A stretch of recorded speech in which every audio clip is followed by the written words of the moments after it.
All right, cool. This is the Robin Hobb book tag, and since I am so new to Robin Hobb, literally only halfway through Assassin's Apprentice as of the time of filming this, I have brought two veterans to help me with this tag, Derri and Pranav. If you guys want to go ahead and introduce yourselves and maybe talk about your history and experience with Robin Hobb, Derri, if you want to go first. I discovered Robin Hobb way back in 2011 and read the Vivacia books, and it was a purely cover buy. It was such a pretty cover. It was the John Howell covers, and I was like, that looks so beautiful, and I thought it sounds interesting, and I read it. That blurb has nothing to do with the story. The title has nothing to do with the story, but I really like this story. So I read all of Vivacia in about a week, and then bought as many. I think the first two of the live ships had been out at that point, and I had to wait for publication for the rest of the Realm of the Elderlings. And I've reread at least once every year since. So yeah. I think I've got some pretty good Robin Hobb credentials. So I just discovered Robin Hobb this year as well. So I've been reading it with Jake from Jake Bishop, and I started with Farseer, and Fitz was amazing. And then I read Live Ship, and that Live Ship was even more amazing, and it kept going up and up, except Rain Wilds, but that's something else. Yeah. And Robin Hobb is now like one of my favorite authors. Like I think she's number 2 or number 1 at the point, with Terry Pratchett and a few others. Nice, awesome. So you guys are gonna have a lot of context for these prompts that I'm just gonna be like, I don't know what that means. Maybe spoilers for me. I don't know. But with that said, we'll go ahead and get into the tag. Which, by the way, both Pranav and I were tagged by Jake, and I am holding this over Jake's head that I was able to get Pranav on a video way before him. So technically, it's not a YouTube channel yet. It's just a video. It's a video. It's a good gateway. This is how I started. So no pressure. And Derri, just saying, no pressure. With that, no, it's fine. So the first prompt is the skill, your favorite magical ability, and I will go last. So Derri, if you want to go first, we'll go clockwise. Sure. This one was surprisingly easy for me. I chose sun running, which is a type of magic in Melanie Vaughan's Sunrunner or Dragon Prince trilogy. And it's really old, but it's literally as it sounds, sun running. It's telepathic communication using the sunlight, and it's a genetic capability, and so you get the speed of light communication between people who have this gift. They do need to be trained in it, and it has an inbuilt limitation. If you're not in the sunlight, it doesn't work. So the weather can complicate things seriously, which allows for some of the major events in the series. And it Melanie Vaughan did a really good job in allowing the freedom of this magic to drive the plot, as well as its limitations, allowing big chaotic things to happen with no one knowing that it's happening. So yeah, that was my favourite magic system. That is interesting. Thank God I have a notebook this time, because I'm going to be writing down all these books. What about you, Pranav? Yeah, mine is pretty simple as well. It's the Malazan magic system, like the entirety of it, because there's a lot of it. Like the most basic thing about it is the Warrens, where you have like pathways or like realms where you draw power from, and then you can do whatever you want with it. That's like my favorite aspect of the magic as well. The versatility you get with it. You can do like you have like dancing resurrected puppets, and there's like fire realms and this like undead dragons, and you can do a lot of stuff with it. It's it's very magical. It's not like you have these rules and you have to follow them. It's like it's very soft magic, which I love. And also like as you go further in the books, you get more and more about how the magic was created and how it's like how the setup and the ground rules, and learning all that along with the magic was amazing. So that's my favorite magic system at the moment. I actually almost picked Malazan, but I'm like, I've only read the first book. I think there's a lot more, and I haven't even understood what's going on. So, my answer, though, is the magic system in A Darker Shade of Magic trilogy. I can't remember if there's an actual name for the magic, but it just felt very lived in for me. This was basically me coming back into fantasy, and I just really loved how magic was used. It was very simple in the first book, and then it really expanded upon it in the second book and then third books. And I really liked the multiple Londons, which is kind of a magic, I guess, in a way. And I just really enjoyed it. I liked how it was used with the symbols on the door to create doorways and stuff like that.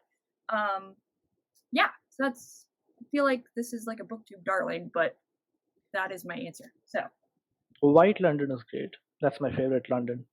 it is so creepy. Like, I mean, it's like when you really think about it, White London is so creepy, and somehow she makes it so like appealing at the same time. But I don't know. Some people are good at creepy. It's true. It's true. I'm just waiting for her to write a horror story, an actual horror story, because I would love to read something like that. I think she would do really well at it. It's a matching skill set, I think. Yeah. On that note, as a good segue, not really good segue, the next prompt is Fitz, a book that made you cry.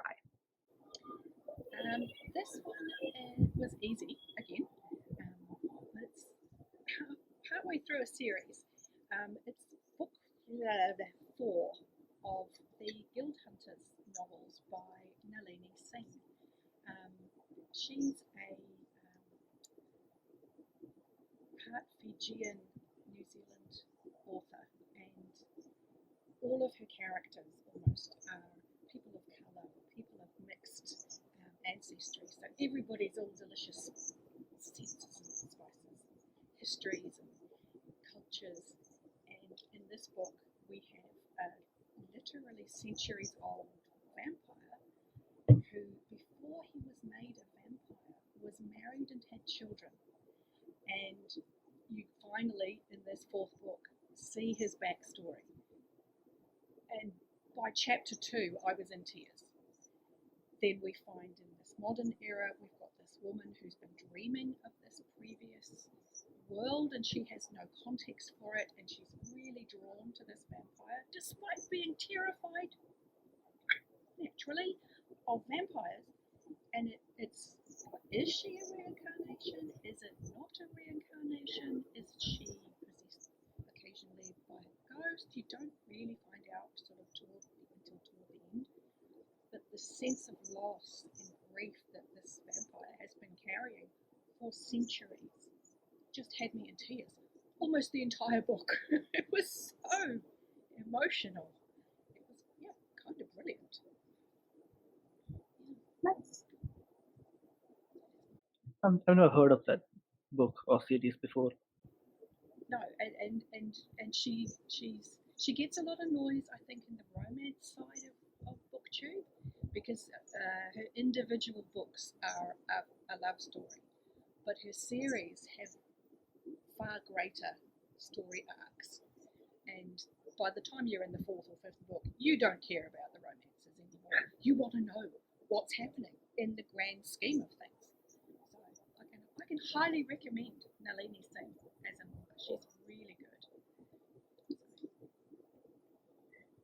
So I've read a lot of books that made me cry, or like tear up at least. But like the most recent one would be Adrian Tchaikovsky's Dogs of War. Um, that book was like I didn't expect it. Like it already gets points for having the protagonist be a dog, so we get like dog POVs, and No. he's not a normal dog. He's like a man dog hybrid. That one down. He's a man dog hybrid who's been engineered for war, and so he's like he kills all these people with his things he calls big dogs with his guns, and he's like, I'm doing what master tells me to do. And Rex is a good dog, and slowly he starts learning about his master, like whether his master is a good person or not. He gets like he gets more complex thoughts about morality and like whether he deserves to exist at all in this world. And like this entire story is it's just brilliant. I didn't expect it. It's like 200 pages, and it was amazing. I was gonna say, is it an actual novel or is it like one of his shorter like novellas or whatever? So It is a novel, like it's like 250 pages ish. So I would consider it a novel, and it has a sequel as well. I The was gonna Hand. say, is it a standalone? But never mind. I still need to get back into Adrian Tchaikovsky, because Guns of the Dawn is the one that I need to like go back to and then carry on. I'm trying to read that one at the moment. His children books are First great. 4 chapters in, and I'm really enjoying it. Time and Ruin are great books. Like all the things I've read by him so far have been great. But one of them has spiders, and I don't like spiders. They're cute spiders. But They're they're spiders. They're giant as well, like 1 meter length. On that note, my answer is What Dreams May Come by Richard Matheson. So this is a story about a man who dies, and he goes to the afterlife, whether you want to call it heaven or whatever.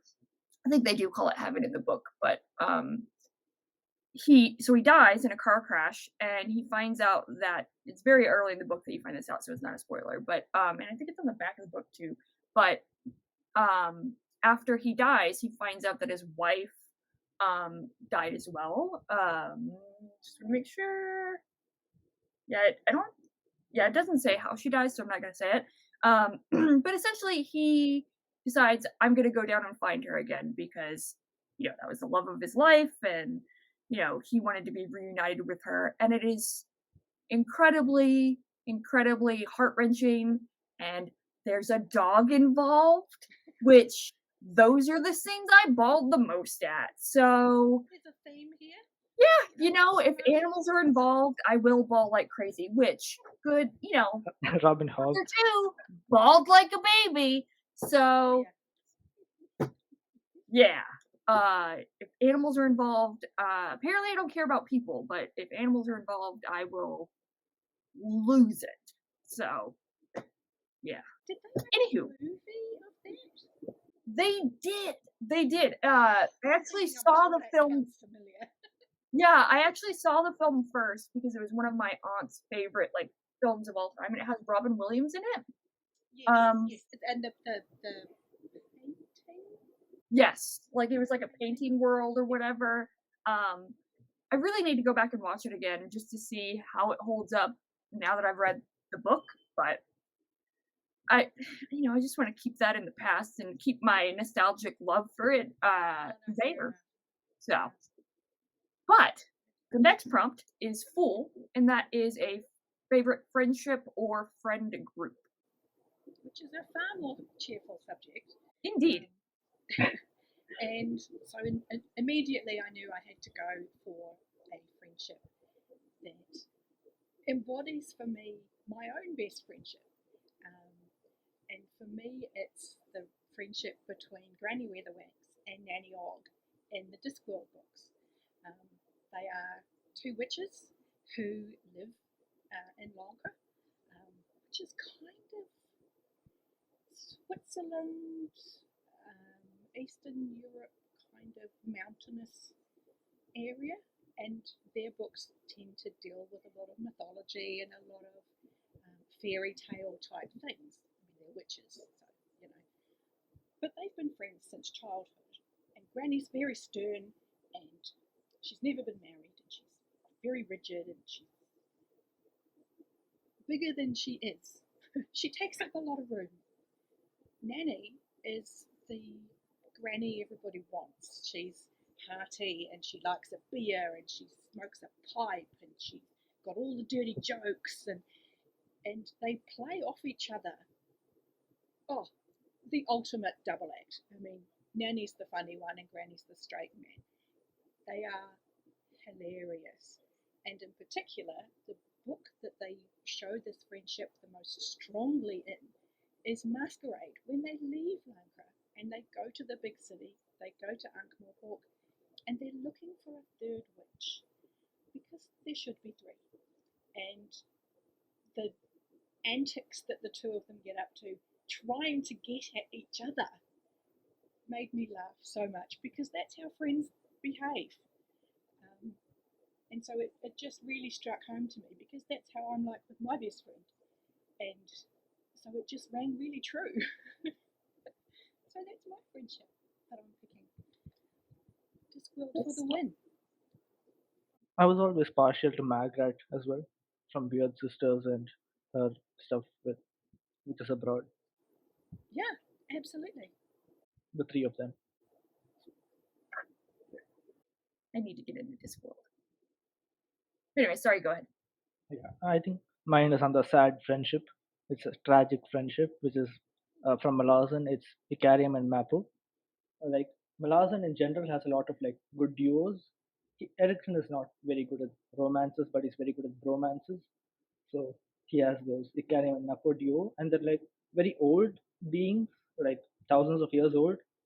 And Icarium is this kind of gentle giant sort of person he has a very tragic backstory which I can't tell you, but he has amnesia, so he doesn't remember what he does, and so Mappo has to remind him and Mappo has to keep secrets from him because Icarium has done a lot of terrible things in his past life, and he keeps forgetting each time he does something. And so Mappo's like, I can't tell him, but I should tell him. And there's this tragic friendship where Mappo's like, I am your friend. He was not supposed to be your friend. He was supposed to be his guardian. But they became friends, and it's like over the course of the series, they slowly start piecing all of it together, and it's very tragic and it's brilliant. Yeah, so I had actually, I was in the midst of Dead House Gates, and I'm like, I really like Icarium and Mappo, as they're trying to find a broom or whatever it was. So, oh, that makes me even more excited. Like, oddly excited to get back to Dead House Gates and back to those two characters specifically. I'm just gonna find time for it because they're massive books. Yeah. So my favorite friend group is the gang from The Princess Bride, because even if you just watched the movie, I think you would agree that this, Wesley and Buttercup and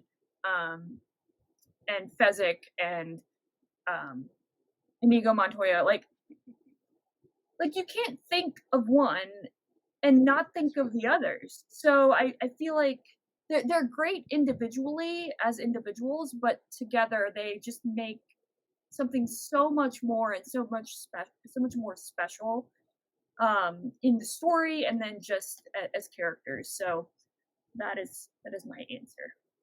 That's an awesome pick, Evie. I haven't read the books or seen the movie. It's definitely watch the movie first, because I mean, the guy who wrote the book wrote the screenplay, so I think he did fantastic adapting his own material. But the book has a different tone to it, but still similar at the same time, if that makes sense. I thought it was gonna be a lot funnier, like it was gonna be funnier like the film, but it has a more biting wit, doesn't it?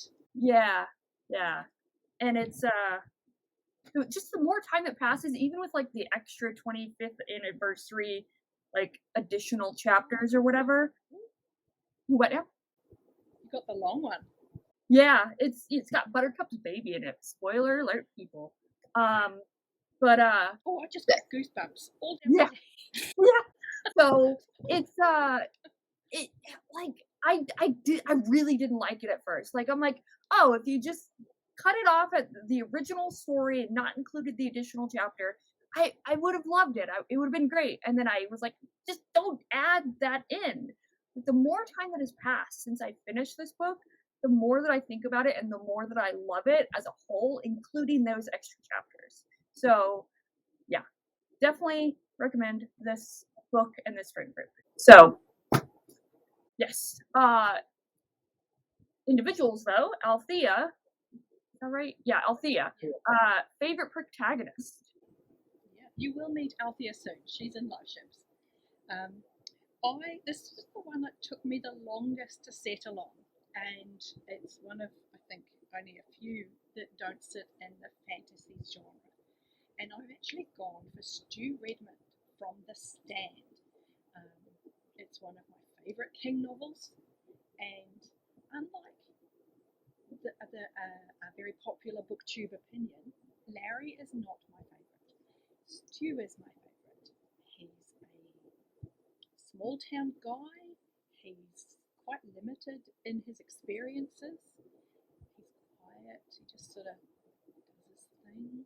And he was one of the initial people who got sick at the beginning of The Stand. And he's immune. So he gets to watch it literally falling down around him from the inside, because they've taken him into the CDC for testing to figure out, can we cure it? Is this guy the key to the cure? And the illness happens around him in this locked facility.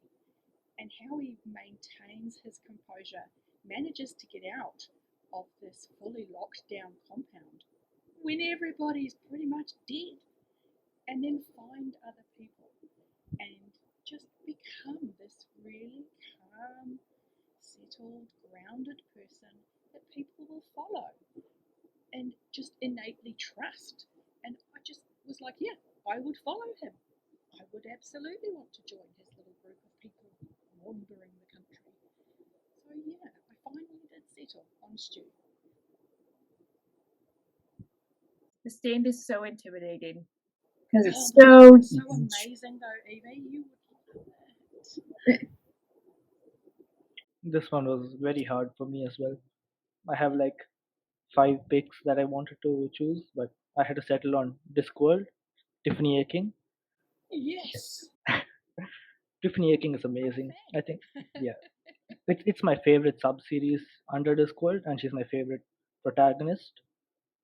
Sort of one of my favorite protagonists, at least, because like we see her grow up when she's like 8 in the first We Free Men. When she's 8, he's a monster, and she doesn't get scared. She just goes, looks up the monster in a book, and then kills it. And like it's amazing.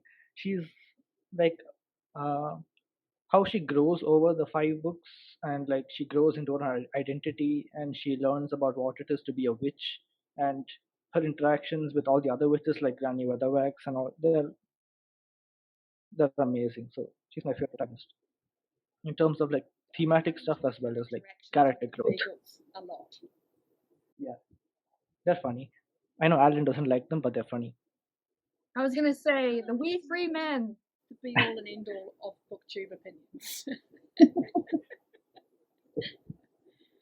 All right. The next prompt is Ophelia, favorite sassy character. Who's your favorite? Oh yeah, that might help if I actually provide answers. Sorry. So my favorite protagonist is Ori from the second book in the Inheritance trilogy. The book is called The Broken Kingdoms. So Ori is a character who is blind, but you very quickly find out that she has the ability to see in different ways and through not necessarily magic, but it's kind of, I wouldn't call it magic, but other people might. And it's just, I mean, I love N.K. Jemisin. So I was very, very much in love with just the way that she structured this trilogy so far, because I'm still need to read the third one. But so the first book is a whole story by itself, and the second book, The Broken Kingdoms, tells a different story in the same world, and it has a complete arc within it. And it's pretty much kind of, I call it like a murder mystery type plot, and I think it's just so good. And Ori it's told in first person from Ori's perspective, and because she's a blind character, the way that N.K. Jemisin describes and uses narrative to describe the world is just so refreshing and interesting. And it, like, makes you believe that this character is blind and cannot see anything because of the way that Jemison describes this world from her perspective. So this is my favorite protagonist. Now on to the next question, though. Ophelia, favorite sassy character or funny book? This one immediately jumped to mind, and it's one I read quite recently, and just trying to get the name right. It is Playing with Fire by R.J. Blaine, and this is genuine brain fluff. I mean, it's just, we're not talking insane world building, coherent plot. It's fun. It's brain fluff. It's set, I think, it's in a major American city. I don't remember which one. All kinds of magical creatures live in the city and are accepted as part of the world. You can, instead of getting an extra shot of espresso in your coffee, you could get pixie dust if you perhaps needed extra luck for a job interview, or that kind of level of inclusion of magic. So it doesn't really pay to look too closely because the cracks are quite wide. But it's hilarious. Like, it had me laughing out loud. Really, like, belly laughing. Not a chuckle, almost crying with laughter for so many of the scenes in this book. Because our main character is a unicorn who sets fire to things when she's excited. And yeah, it's funny. It's really, really funny. Are there any humans there, or is it just unicorns tramping around? Quite a few humans. In fact, the policeman who wrangles this unicorn in their first encounter is fully human, and she's still a bit loopy from being in her unicorn state, and just sort of does the whole, oh, you're a bit dreamy, and not clicking that she's actually saying this out loud. It's that kind of humour, and it just tickled me so much. It really did. Just, it's brain fluff. Just, it's candy floss for your brain. Unicorn setting fire to things. What more could one ask for? Mine would have to be Harry Dresden from the Dresden Files. Like, I can't pick anyone else. He keeps mouthing off to supernatural creatures, even though it gets him in trouble every single time, and it never gets old. Never gets old. Every single time. He mouth off to like the queen of the fairies, and it's still funny. And he gets beat up a lot, and he still mouths off. I still have yet to read any Dresden books, and I feel like such a shame on BookTube because I feel like everyone has read the Dresden books. I only finished reading the Dresden books this year, and I've tried a lot over the years, and I kept getting to sort of book 3 and going, I really don't like this guy. And Jake Bishop that you mentioned earlier, he said to try the audiobooks, and it made a profound difference in how much I liked Harry. He went from a sexist, misogynist, just unpleasant person into a guy that's kind of a bit sheepish and knows he's a bit of a dick but can't help himself. And suddenly he was relatable. And it helped me get past those first few early books before Harry develops as a person. How many books are in the series?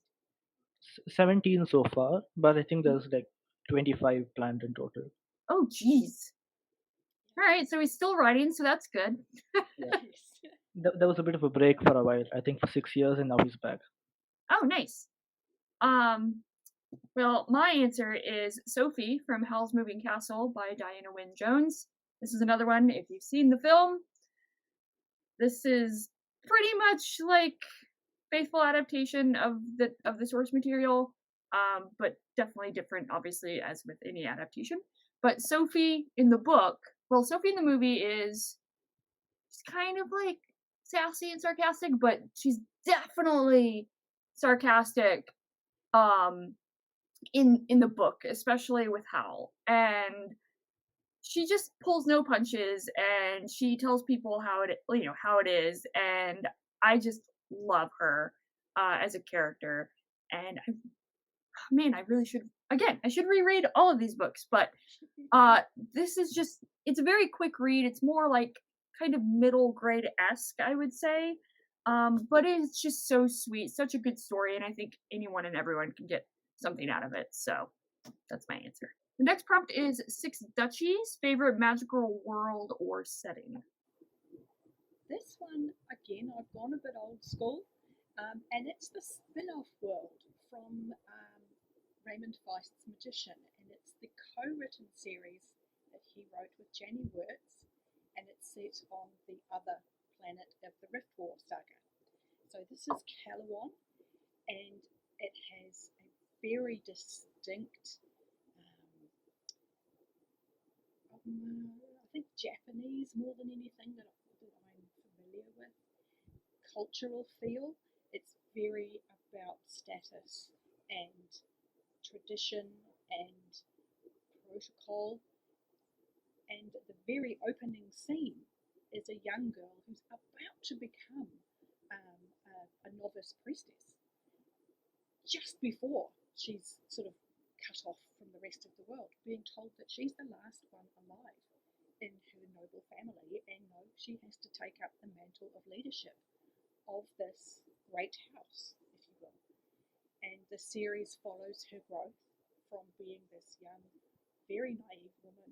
I mean, she was about to become, a priestess, as it were, and how she manages to bring her family back from the brink, and the political maneuverings and within this culture are just so clearly defined, in that you know the meaning of shame and how that's going to affect her standing in the trade markets, and how it's going to affect the value of her goods, this ephemeral sense of right and wrong within their culture. And it holds true throughout the whole series, this very clear sense of how this society works. And yeah, it's class. It's a class world. It's built tremendously convincingly, and I can highly recommend it as a standalone series. You don't need to have read Magician to enjoy the Daughter of the Empire series. It's the spin-off. Thanks. I would pick the Malazan world like over any other world any day, because like it's um the scale is like not something I've seen before. Like Brandon Sanderson's Cosmere has like planets and stuff like that, but the kind of breadth and depth of the Malazan world on a single planet is like I think unmatched, because it has like 7 continents, it has like multiple cultures and empires, and the history is very deep and it's very rich, and so like books automatically get a pass if they're set in the Malazan world for me. Like it's already like 2 points ahead of other books if they're set in this world, because I'm already interested in what's going on there. And like they're so diverse as well, the continents, in terms of their like geography. Like you have 7 cities, which is like the desert, and you have Jakuruku, which is like the Amazon rainforest, and you have like lost cities of El Dorado, and then you have Asail, which is like Norse-based Vikings and ice stuff, and you have Genebacus, which is like Mediterranean kind of in focus, and Quantali, which is like feudal, and you have like a lot of stuff, a lot of unexplored things where people go, and you see like breaking apart of empires leads to colonies in this part of the world that affects this part of the world. It's just sort of interlinking network of like people and the world in general. So it's my favorite world to like read about. Yeah, so my answer was also Malazan. Yeah, I mean, just after one book, the world is so lived in. I will admit, I wanted to pick Dune, but I feel like there's not a lot of magic in it. I mean, you could argue that aspects of it are magical. Um, so the next best thing for me was Malazan, because when I read Gardens of the Moon, I'm like, this feels like Dune. Like after I first read Dune, that it's a book that stands on its own.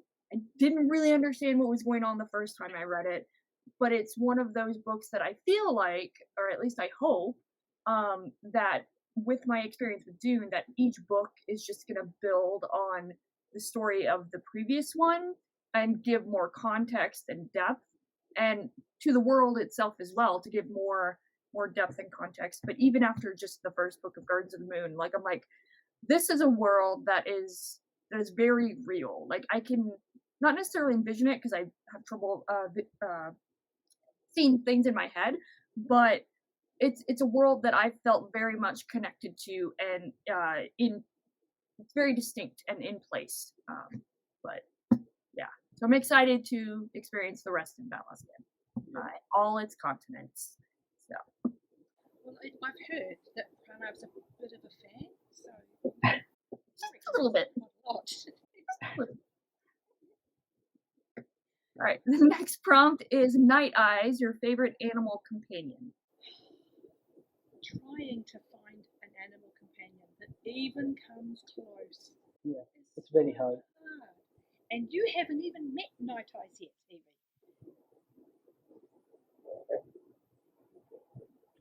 There's Nosy? There's no words that can explain how good Nighteyes is. So I had to go a long way back, and for another old school fantasy writer, and some people argue it's science fiction, and it is one of those series that crosses that little sort of line at some point, and it's from Anne McCaffrey's Pern, and in particular the dragon Ruth.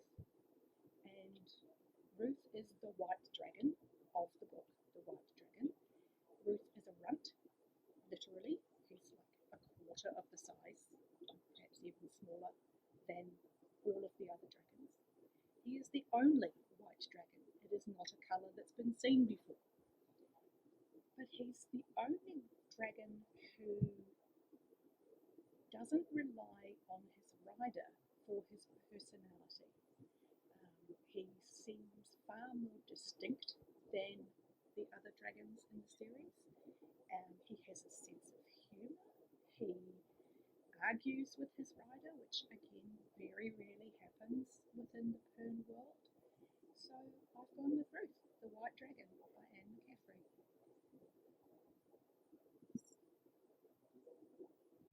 Nothing comes close to Nighteyes. Nothing. You can't say. Not even a dragon. Yeah, it's not possible. But like I had to choose something, so I wasn't sure if Spren from Stormlight Arca were animal companions. I wouldn't consider them so.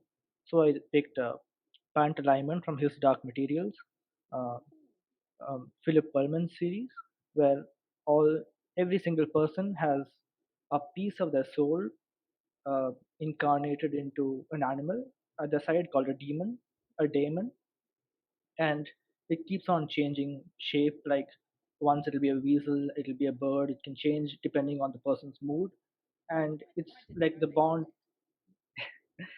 between a person and his daemon is considered sacred, and so the story revolves around that, the trilogy at least.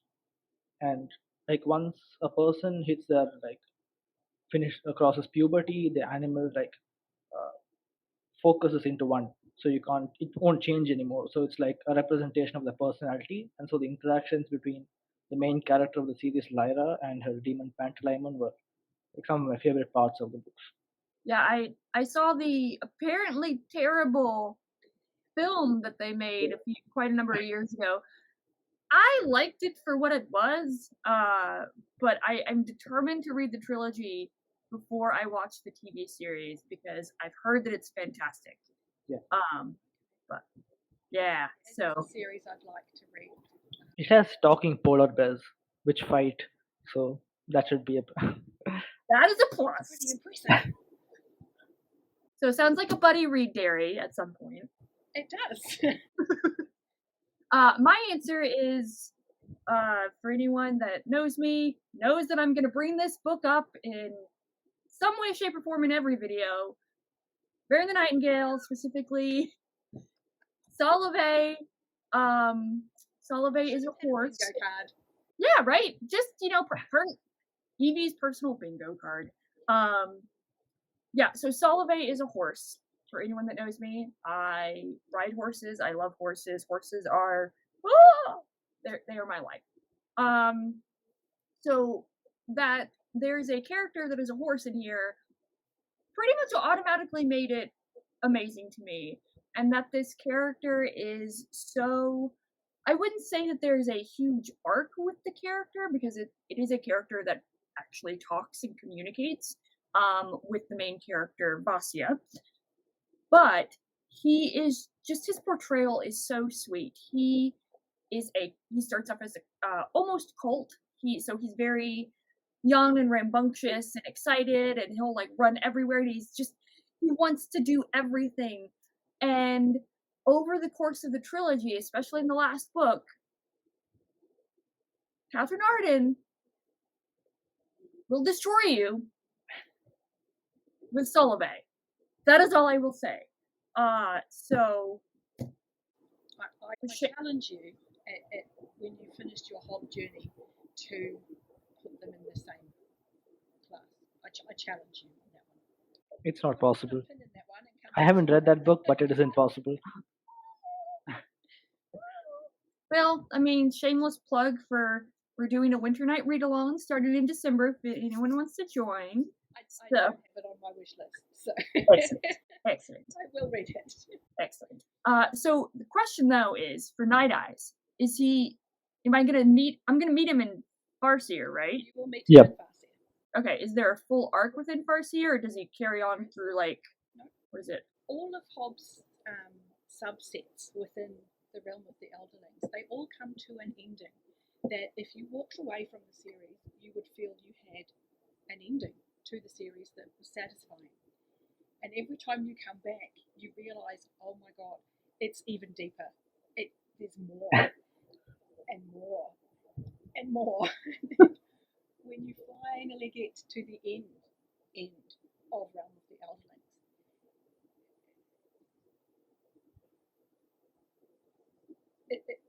the depth of that world is just unbelievable. And I've reread this thing every year, at least once, and I still find new things that I'm like, oh my god, look at this foreshadowing. This is insane. For things that don't happen until book 16. It's astonishing how good it is. So, question, is Nighteyes in this book or in a? No, we don't meet Nighteyes until Royal Assassinate. Okay, so I was gonna say maybe I've already met him because I'm at a point where. Okay, never mind. We're good. Let's carry on. Next prompt is Brashen. Apparently, spoiler alert for me, favorite love interest. I don't know necessarily it's a spoiler. And again, you'll meet Brashen in live shows. He plays a major role. I have gone, hang on, let me check that I've got it right for the right thing. Okay, yes, I have. This one is a little bit different, and it's again one of the few non-fantasy books. And again, it's an old one. And it's from Fried Green Tomatoes by Franny Flagg. And it's Idgie. Idgie is a young girl in the 1920s, 30s, and she is very much a tomboy. She's very much on the outside. And as the story progresses, you realise that she's fallen in love with her brother's fiancée. And it makes things a bit awkward. But nobody does anything about it. Nobody says anything about it because that's just Idgie. And then things happen, and this girl that she adores marries somebody else. And the book follows their friendship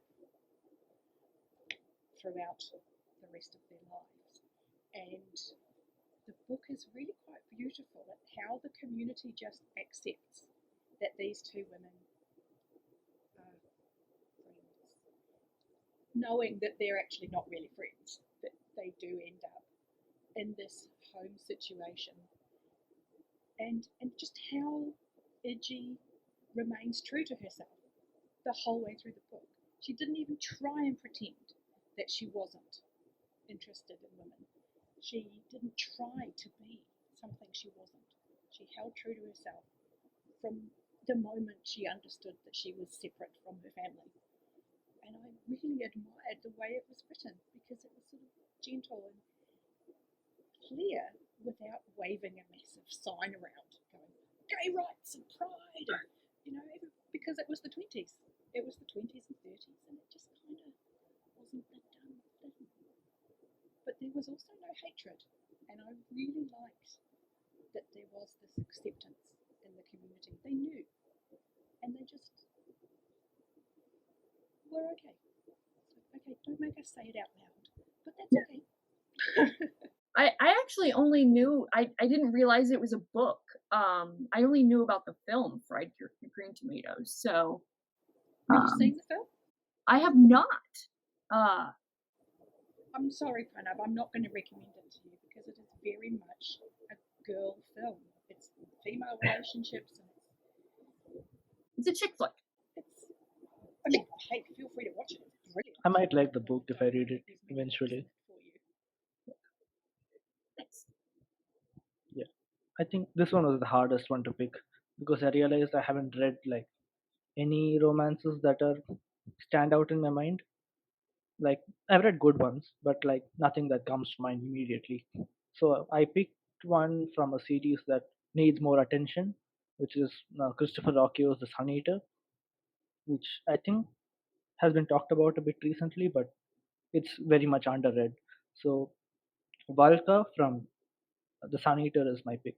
So she's like, um, because it's like a first person retrospective book, you already know what's going to happen with her and like with the entire story, so you see how it gets to that point, and it's very much kind of a side plot. It's not like the romance is not the main part of the story, but it's one I really enjoyed, and how it was handled for a first time author and in like over the course of many books. So yeah, I would say Valka from The Sun Eater.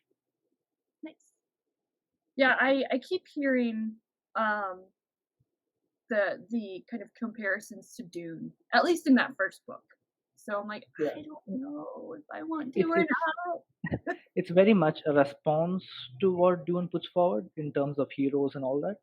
So like the basic premise is the same with like the son of a empire house in this planet, which is necessary for it's vital for the empire's survival. It has like uranium or something, but it goes off in a very different direction, like 50% of the way through the book. So Oh, I nice. wouldn't say, yeah, I wouldn't say there are many similarities beyond the first like half of the first book. Yeah. The basic setup is Yeah. sounds the same. So, all right. I'm being swayed slowly but surely. But my answer, my pick for this is Captain Wentworth from Persuasion by Jane Austen. Another book, yeah, like bingo, everyone. I should have picked Darcy. Well, you know, I forgot. Wentworth is better. So, but no, again, for anyone that knows me, it's one of my favorite books of all time. And he's not the perfect love interest, but he's kind of an idiot sometimes, especially how he treats Anne, or how he thinks that he's not really, well, like, he's not realizing that, crap, I could just tell this woman how I feel, and I don't have to wonder about it anymore. And he sees Anne for who she is, and he loves her, and he's one of the few people that just sees her worth and her value when her family doesn't. And he's just perfect. Like, I feel like he's better than Darcy. Hot take, I know, but that's my opinion. So I disagree with you there, actually. Well, my channel, my rules. So, but no, I mean, there's a reason why this book has been my number one favorite book for 20 plus years, only almost being surpassed by this book, by the way, which that is a feat by itself. That's some high praise. Indeed. So yes, Persuasion, Captain Wentworth. Plus, he is a Navy man. Who could not love a Navy man? So, just saying. On the flip side, Kyle, who apparently is a douchebag, from what I've heard, favorite villain. I've gone with another Stephen King, and this time I've gone with Annie Wilkes from Misery, because she's freaking terrifying. She's bananas, and she's scary. Like, she's properly scary. You spend the whole book genuinely terrified of what she's going to do to the writer she has trapped in her home, forcing him to write a story that brings back the character he killed off that she adores. Yeah. It's one of the few Stephen King adaptations where the movie is really, really good. And Annie Wilkes, particularly played by Kathy Bates, she's just terrifying. That's a bad guy. That is somebody to be frightened of. Yeah, so I haven't seen the film, which I still need to. But I think what makes Annie Wilkes, at least for me, even more terrifying is that, especially nowadays with books, we're used to kind of getting the backstory of a villain and understanding their motivations. You get none of that from Stephen King. She's just straight up psycho. She's just there. Yeah. It's that thing and it's terrifying because you don't know her motivations and you don't know how far she's gonna go. You don't know if she has any limits. And it's terrifying. It is, and I thought it was brilliant. So that's who I've gone for villain, because she's scary. That's one of the 2 Stephen King books I've read, so yay, I can actually have a conversation about that. My pick is a very odd one because, like, I don't consider him the best villain or like the best character among villains, but like what he represents in the story is very interesting. So I picked him. He's the Mule from the Foundation trilogy by Asimov. So he's not exactly what you would consider a typical villain because uh, he doesn't do like the things he does are objectively, while questionable, they're like he builds an empire that brings stability to like planets and people, but what he represents in the story is very interesting. Have you read Foundation? A long time ago. Yes, I have. yeah. So like Asimov's basic premise is about determinism and how we can predict human behavior, mass human behavior, based on if we take like billions and billions of people, we can predict how they act in the future. And so he makes a plan as to how to stop the fall of the empire, the galactic empire, and cushion it. But what the mule represents is like he's a wild card. Sheldon never predicted him. He was never predicted in the plan, and everyone is in disarray about like what to do with this person. And he can influence people's emotions, and he makes for a very interesting kind of thematic antagonist to the story, as well as he's very intimidating in person as well. The things he does and his goals as well. So he's my pick. He brings So the of anarchy, and it's a really good pick. So the adaptation that is out, is that, do you know who plays that character? Because all I know is Lee Pace is in it. We haven't got it here yet. Oh, okay. Yeah. It's much later in the timeline as well. Oh, okay. So it's probably not season 1 then. My answer is Frankenstein. Again, another book that bingo card. So I'm making the bingo card for next time. Yeah. Please do. It would be fun. But yeah, so Frankenstein, in case you didn't know, is the actual medical doctor, not the creature. He's actually the monster. Listen, I will kick you out of here, Pranav, so fast. He's metaphorically the monster, so technically as well. It's true. It's true. I mean, I guess that's part of like the thematic element of it is you have this creature who is the monster, but you have this creator who is really the monster, and it's a really good juxtaposition. So, yeah, you know, everyone has debates on who is the monster, and I think like I kind of talking about understanding people's like backstories and villains' backstories and stuff. This is told from Frankenstein's perspective, so you understand his motivations behind everything, and you kind of see why he makes the decisions that he makes, but you also see why the other decisions that he makes are so detrimental to the action that goes on in the story. And you kind of feel bad for him for the reason why he makes the creature. But he's the archetypal parent figure that neglects his child. So not a typical villain of like, ha ha ha, I've got, gonna twirl my mustache, but he's my favorite villain because I despise him but love him nonetheless. Oh, I mean, the antagonism in the story comes from that aspect of really.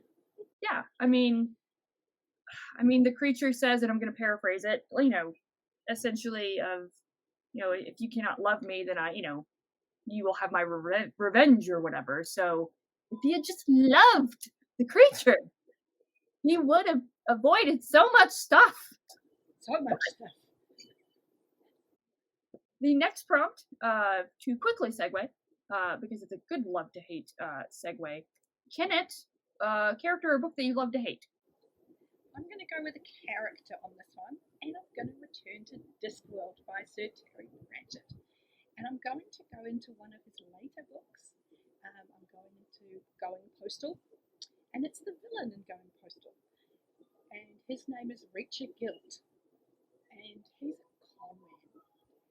And through the way he has gone about making his money, he has destroyed a family company. And so I hate him for the way he went about it, for the devastation it wrought on that family, and the fact that he so blatantly continues on his way, conning money out of more and more people, while this company is going downward and downward, and people are getting injured, and people are dying on the job because of this cost cutting. And so he's a really believable character to hate because he represents something that is quite vile in our society, this love of money over people. And that he takes such glee in it is what I hate. That's where your passion comes from, because he's enjoying it. And he's loud and flamboyant about it. And so I really enjoy hating Richard Guilt, because it's fun to hate Richard Guilt. He makes it easy. So, He's also a great kind of reflection of Moist as well, because Moist is a con man, absolutely. and yeah, He's used his powers for evil. Moist uses his for good. So, sometimes. yeah, sometimes. Yeah. I wanted to go with the original Dolores Umbridge, but I had to go with Kelhus from the Second Apocalypse or the Prince of Nothing trilogy, where that also was inspired by Dune, kind of, if Paul was a much more terrible person, basically. So the entire arc of him over the three books, which I won't spoil, it's a general overview is that he gains control of a holy war by manipulating people, by like he's almost like on a higher plane of existence by being able to read people's emotions and their deepest fears, and so he uses that to talk to them and then prod them into doing what he wants. And it's so fascinating to watch him play with people. Like, it feels bad to say, but it is pretty fascinating because he has this like mastery over his emotions, and he doesn't feel anything.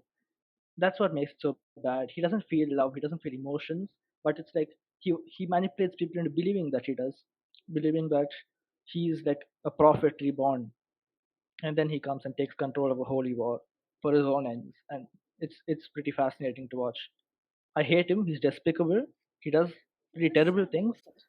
Yeah, but it is very very interesting to read about. I actually just added that first book. The, nope, something about darkness. Oh God. The darkness that comes before. Yeah, there you go. That's what it is. I just added that to my wish list because I'm like, man, this actually sounds really good. So, um, Yeah. interesting. Now I'm even more intrigued by it. I'm sitting here going, Interesting. Yeah, so my answer is a book. Listen, I admittedly, I always have trouble how to interpret the love to hate aspect of things. It's like, is it something that a book or character that you love, but you know you should hate? Or is it a book or character that you hate, but you love to hate on? So I did the latter half of that, and it is the Final Empire. I'm sorry, people, for anyone that loves Brandon Sanderson. I don't understand the appeal of this book. I probably dial up my displeasure with the book just to get rises out of people. The ending single-handedly ruined the entire book for me. It just took my frustrations and just put a nail in a coffin for me. Yeah. So I've heard that the rest of the trilogy though is a mixed bag. I've heard people love it or either hate it. And then obviously the Stormlight Archive is like, I feel like God's gift to mankind, according to what I've heard. But I just don't like the Final Empire. I don't get it. I I don't love get it. it. What now? just I love one I other love the thing, I've trilogy. never read Sanderson at all. I love the trilogy. It's perfectly plotted. Like everything, like the ending is in the first page of the book. It's amazing how he like intricately wrote the entire thing. Like there's an It, explanation for And everything. you only needed to read one page. well, I think that's part of my problem with it is that combined with the writing style, like I felt there was no tension in the plot or with the characters because it was so well planned out. And I know this sounds so dumb. It doesn't. It I can makes sense understand for that. me. Yeah. It feels. I feel like it was just so well planned out, and with the writing style, there was no tension that I didn't feel anything for the characters that like, oh gosh, are they gonna die in this situation when they're in this very dire situation? And I'm like, I know that they're gonna make it out of there. It's it's inevitable. Um, and then again, the a character has a reason for doing a thing, and I'm like, seriously, that's the reason for the thing, Pranav. I will message you and I will vent my frustrations and you can tell me that I'm wrong. Um, but yeah, that is my answer. I'm gonna be shamed off booktube forever now. He does improve on all those aspects as he like grows as a writer. So you might That's not have what that issue with like Stormlight. yeah, that's what I heard. So I actually do have Warbreaker, which literally Angela was like, don't read it, you're not gonna like it. But I'm like, people told me it's kind of like a Beauty and the Beast retelling. I was like, I'll give it a try. It'll be like my third time's the charm type thing. So It took me a good 4 or 5 times to read Dresden. Sometimes you just got to keep trying until it clicks. all right. Last question is it Vivacia? It is Yeah. Vivacia, Okay. and yes, you will meet her in live ships. Okay, cool. Favorite character that is a sentient object? I have gone with a sword, and it's not the one you think. I have gone with a sword from a Mercedes Lackey, she's a young adult author, and it's a sword that literally has the soul of a warrior sorceress ensorcelled within the blade. And she appears in the novel by the sword. And unlike almost all of Mercedes Lackey's work, it's a standalone. And it follows the journey of this young woman who comes into possession of this sword. And sword is called need. And need will only work for a woman. So she must be wielded by a woman. If it's wielded by a mage, she will take over the mage's body and turn her into a spectacular fighter. If she's wielded by a fighter, she will protect that fighter against any kind of magic thrown at her. Anything. Death curses included. So she's incredibly valuable. And over the course of the book is when we discover that she actually has a soul, because she's been asleep for centuries.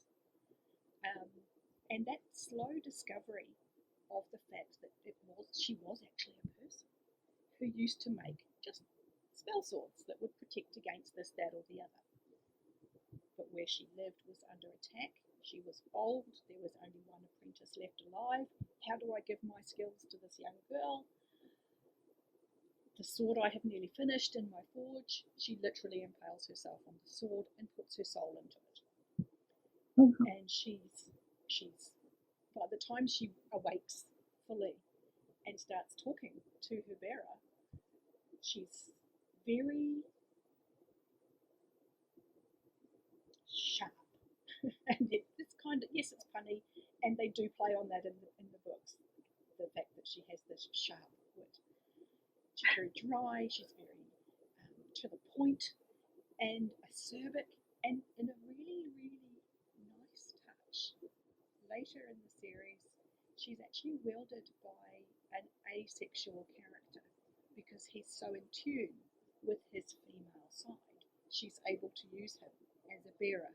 And I thought that was a really nice touch to say that it wasn't to do with sex. It was about how you identified in gender. And so, yeah, I thought need was pretty cool. That actually reminds me of like swords from a series called Dragon Blood and Heritage of Power, where mages put themselves into a sword when they're dying, and they act as like guides for like future generations of people. That kind of art, definitely. I was surprised you didn't pick my pick, which was the luggage from Discord. I like the luggage, but I like Need more. He did make the list. Yeah. I was thinking of Nightblood, but he seems too common a pick for this. So I went with the luggage because he's hilarious. It's hilarious. Yeah. It's and he's a he.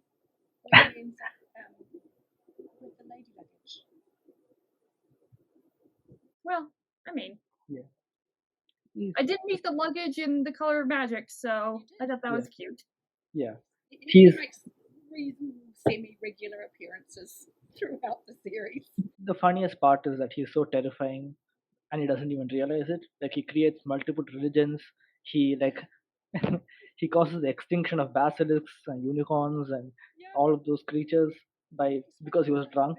Who don't know how scary they are. Hi! And people are running in terror. Yeah. Just imagining a luggage causing the extinction of unicorns. Oh man, Terry Pratchett, what a genius!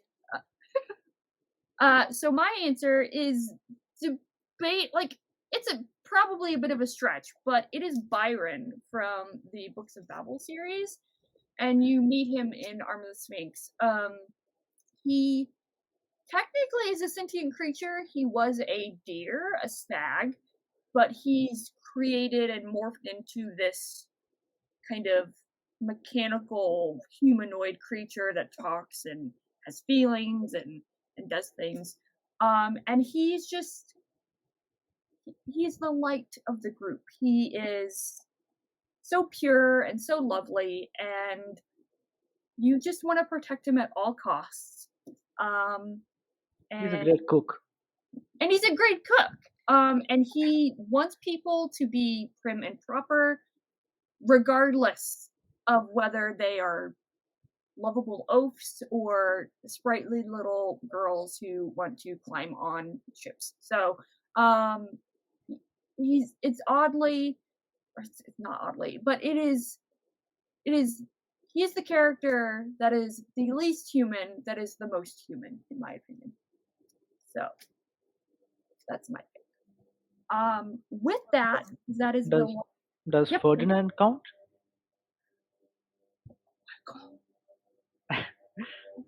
You've read the Hodkane, right? Yeah, you have. I have. Okay.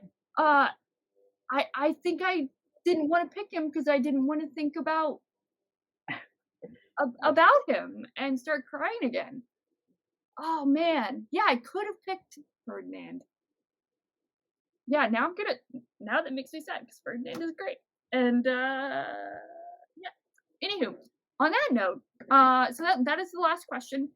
If you want to tag some people, that's cool. If you don't, no pressure. I feel like anyone who's read Robin Hobb has already done this tag. But if you can think of anybody, or maybe people that haven't read Robin Hobb and you want them to get to read Robin Hobb, feel free to tag them. Criteria. This is for everybody. Yeah. Absolutely. Read Hobb. Read it. It's good. I mean, I'm loving it, so prepare yourselves for chapter 2. If you are going to start, I'm just saying, I'm on guard. I'm like, all right, when am I going to cry next? So, Not as much. That's not true. There's a lot of crying in Hobb.